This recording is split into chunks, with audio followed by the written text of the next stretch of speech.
राष्ट्र सर्वप्रथम राष्ट्र सर्वप्रथम राष्ट्र सर्वप्रथम राष्ट्र सर्वप्रथम। प्रजापिता ब्रह्मा कुमारी ईश्वरीय संस्था के संस्थापक प्रजापिता ब्रह्मा बाबा के 52वीं स्मृति दिवस 18 जनवरी के अवसर पर ईस्ट पटेल नगर स्थित ब्रह्मा कुमारी संस्था पर भव्य कार्यक्रम का आयोजन बहन राजेश्वरी व उनकी टीम द्वारा किया गया।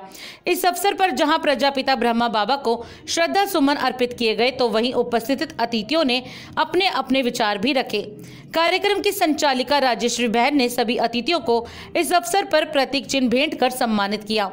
DID न्यूज चीफ वरिष्ठ संपादक ललित सुमन ने इस अवसर पर क्या कहा, आप खुद सुने। अभी हमारे बीच में हमारे भ्राता ललित सुमन भाई जी, जो कि आप मीडिया से हैं और मीडिया से और बाबा के घर में भी बहुत अच्छा अपना सहयोग देते हैं, तो आपसे भी मैं निवेदन करती हूँ कि आज इस प्रोग्राम के उपलक्ष्य में कुछ शब्द हमारे बीच में रखें। परमपिता बाबा के चरणों में श्रद्धा सुमन समर्पित और उपस्थित सभी भक्तजन जो आज आप लोग इस कार्यक्रम में आए हैं। हम मैं अपनी बात को शुरू करने से पहले आप लोगों को ये बता दूं, जो बाबा के आशीर्वाद से हम आज यहाँ तक पहुँचे हैं, तो बहुत अच्छी बात। ऐसा कह रहे थे, बहुत पुराना परिचय है इनके साथ। मैं मीडिया में दिल्ली स्टेट का एडिटर्स एसोसिएशन का प्रेसिडेंट हूँ 8 वर्षों से। रात में 8 बजे प्राइम टाइम में कात्यायनी टीवी पर राष्ट्र सर्वप्रथम कार्यक्रम लेके आता हूँ, उसका मैं एंकर होता हूँ। मैं एडिटर हूँ मदर इंडिया पत्रिका का, जो 22 वर्षों से प्रकाशित होती है। मैं एडिटर इन चीफ हूँ दैनिक इंडिया दर्पण समाचार पत्र का, जो 25 वर्ष अभी पूरा किया है 16 दिसंबर को, अब 26वें वर्ष में कदम रख चुका है। तो पत्रकारिता के माध्यम से राष्ट्र की सेवा करने का सौभाग्य मुझे प्राप्त है और उसी कड़ी में बाबा के चरणों तक आने का भी सौभाग्य मुझे मिला। और जगदीश भाई इसके लिए धन्यवाद के पात्र हैं, जो वो मुझे प्रेरित करते रहते हैं और सिर्फ यहाँ नहीं बल्कि माउंट आबू तक जो मुख्यालय है वहाँ तक के विश्व पत्रकार सम्मेलन में मुझे ले जाने का सौभाग्य उन्होंने प्रदान किया। हम जब यहाँ आते हैं या हम अगर नहीं भी आ पाते हैं, जब हम सिर्फ ब्रह्मा कुमारी के बारे में सुनते हैं, जब मेरे कान में ये शब्द आता है तो मेरे मन के अंदर जो है ना एक अजीब सी शांति का अनुभव होता है। ये हमने अनुभव किया है। मैं बहुत ज़्यादा समय नहीं दे पाता, मैं योग भी नहीं कर पाता हूँ, क्योंकि रात में 2-2:30 बजे सोता हूँ और सुबह 5 साढ़े 5 बजे से फिर से काम में लग जाता हूँ।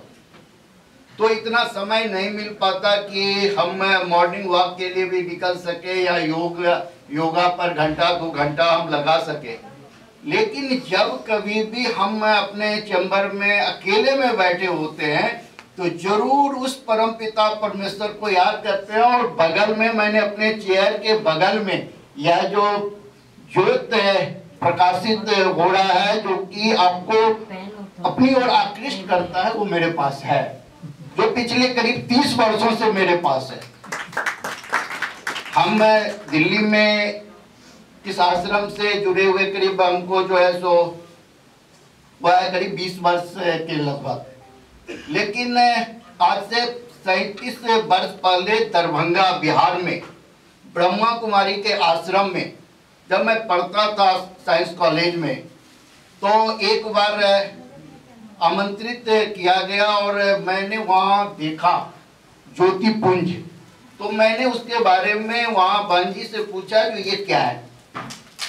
तो उन्होंने जो मुझे बताया कि संपूर्ण सृष्टि का उदय ही जो है सो यहाँ से है। और उन्हें बड़े प्यार से मुझे बताया, बड़ी बहन की तरह उन्होंने मुझे समझाया और मेरे दिमाग में बैठ गया। तो जब कभी भी मैं किसी भी समाचार को लेकर के विचलित होता हूँ तो मैं एक तक उस पर ध्यान लगाता हूँ। और मुझे एक रास्ता मिल जाता है और फिर मैं लिख देता हूँ, कहते हैं इसके बाद अब जो होगा होगा, देखा जाए।